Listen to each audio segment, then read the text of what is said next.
बात अब करेंगे नेशनल हेराल्ड केस की और ईडी के शिकंजे से राहुल सोनिया।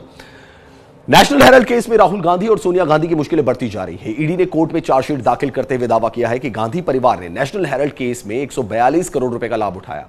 अब यह सिर्फ कानूनी मसला नहीं है बल्कि सियासी तूफान बनता जा रहा है। देखिए हमारी स्पेशल रिपोर्ट।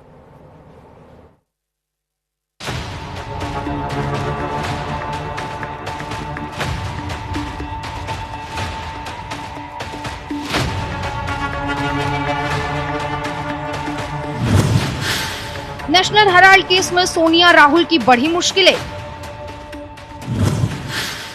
राहुल सोनिया ने 142 करोड़ की कमाई।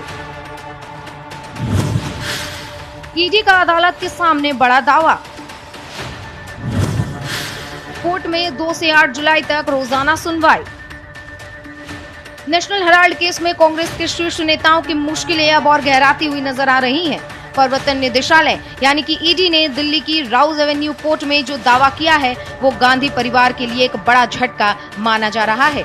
ईडी की चार्जशीट के मुताबिक सोनिया गांधी और राहुल गांधी ने कथित रूप से 142 करोड़ रुपए की अवैध कमाई की है और ये पैसा अपराध की आय की श्रेणी में आता है जिसे यंग इंडिया लिमिटेड के जरिए हासिल किया गया।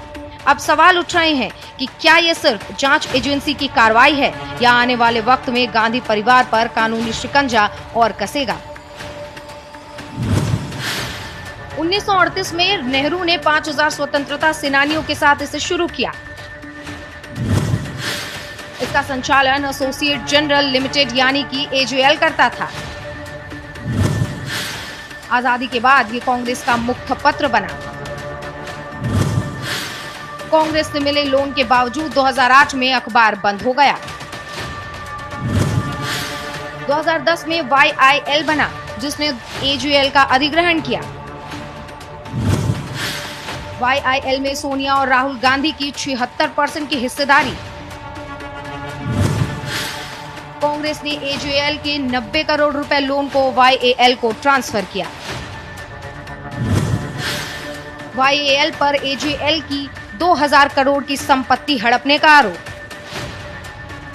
इसके अलावा कोर्ट की ओर से भाजपा नेता सुब्रमण्यम स्वामी की उस याचिका को मंजूरी दी जिसमें उनकी ओर से चार्जशीट और बाकी के डॉक्यूमेंट की कॉपी मांगी गई थी। ईडी ने मामले की सुनवाई के दौरान शुरुआत में दलील दी कि आखिर सरकारी मंजूरी की आवश्यकता क्यों नहीं है क्योंकि उन्हें बचाव पक्ष के सवाल को उठाने की आशंका है। वहीं ईडी की ओर से ASG SV राजू ने कहा कि उन्होंने चार्जशीट ऑथराइज्ड ऑफिसर के जरिए दायर किया है जो ईडी में असिस्टेंट डायरेक्टर के पद पर हैं। 2012 में बीजेपी नेता सुब्रमण्यम स्वामी ने आरोप लगाए थे नेशनल हेराल्ड की संपत्ति धोखाधड़ी से हड़पने का आरोप लगाया। सोनिया और राहुल गांधी के साथ मोतीलाल बोरा पर आरोप लगाया गया था। ऑस्कर फर्नांडिस, सैम पित्रोदा, सुमन दुबे पर भी आरोप था। YIL बनाकर एजेएल का अवैध अधिग्रहण करने का भी आरोप था। एजेएल का मालिकाना हक यंग इंडिया लिमिटेड पर है। वहीं सोनिया और राहुल गांधी पर YAL में 76% हिस्सेदारी है। यंग इंडिया लिमिटेड ईडी के जांच के दायरे में है। वहीं YAL ने एजेएल को 50 लाख रुपए में खरीद लिया था। 2000 करोड़ के एजेएल को 50 लाख में खरीदा गया। सोनिया और राहुल के साथ अन्य पर कार्रवाई की मांग की गई थी। नेशनल हेराल्ड की बिल्डिंग पर कब्जे की कोशिश की गई थी। जून 2000 में कोर्ट ने जारी किया था समन। सोनिया राहुल समेत अन्य के खिलाफ समन जारी हुआ था। अगस्त 2014 में ईडी ने मनी लॉन्ड्रिंग का केस भी दर्ज किया। दिसंबर 2015 में पटियाला कोर्ट ने आरोपियों को जमानत दे दी। तो 7 जून 2022 में नेशनल हेराल्ड केस में राहुल गांधी से पूछताछ हुई। राहुल गांधी से 5 दिनों तक करीब 50 घंटे की पूछताछ हुई थी और 21 जुलाई 2022 में सोनिया गांधी से 3 दिन तक पूछताछ हुई थी। सोनिया गांधी से करीब 100 सवाल भी पूछे गए थे। मामले को लेकर बचाव पक्ष के सीनियर लॉयर अभिषेक मनु सिंघवी और RS चीमा ने अदालत से समय की मांग की। उनका कहना था कि उन्हें हाल ही में तकरीबन 5000 पन्नों के डॉक्यूमेंट मिले हैं। उन्होंने ये भी कहा कि ये महीना कोर्ट और वकीलों के लिए बेहद व्यस्ततम है। ऐसे में उन्हें जून और जुलाई के पहले हफ्ते तक तैयारी करने का समय दिया जाए। कोर्ट ने साफ कर दिया कि सुनवाई 2 जुलाई से शुरू होकर 8 जुलाई तक हर दिन चलेगी। बचाव पक्ष ने तैयारी के लिए थोड़ा समय मांगा है, क्योंकि चार्जशीट करीब 5000 पन्नों की है। अब सबकी निगाहें अदालत पर हैं कि क्या गांधी परिवार को राहत मिलेगी या गिरफ्त बढ़ेगी।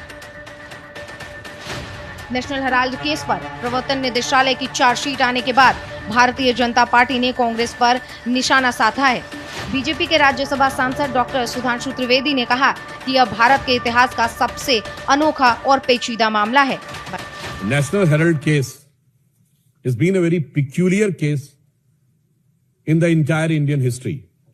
Number one, started in October 2013 by a PIL filed in Delhi High Court much before Modi government came into power. Second, this is the only case in which Sri Rahul Gandhi ji and Srimati Sonia Gandhi ji has to take the bail.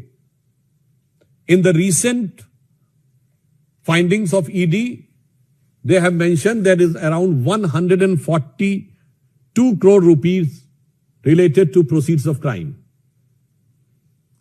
अब proceed of crime से अगर पैसा आया है तो use किसने किया है, तो इसके बारे में जो इंडिकेशन दिया गया है कि यह सिर्फ प्रॉपर्टी ऑब्टेन करने के लिए नहीं बल्कि अदर रिलेटेड चीजों के लिए भी प्रयोग किया गया है। अदर रिलेटेड चीजें क्या हैं, यह अपने आप में बहुत गंभीर विषय है। नेशनल हेराल्ड केस अब एक नए मोड़ पर है। कोर्ट की कड़ी निगरानी में दोनों पक्षों की एक कानूनी लड़ाई अब होने वाली है। अब इससे ये देखना होगा कि क्या गांधी परिवार आरोपों का जवाब दे पाएगा या ईडी की चार्जशीट उन्हें अपने घेरे में ले आएगी।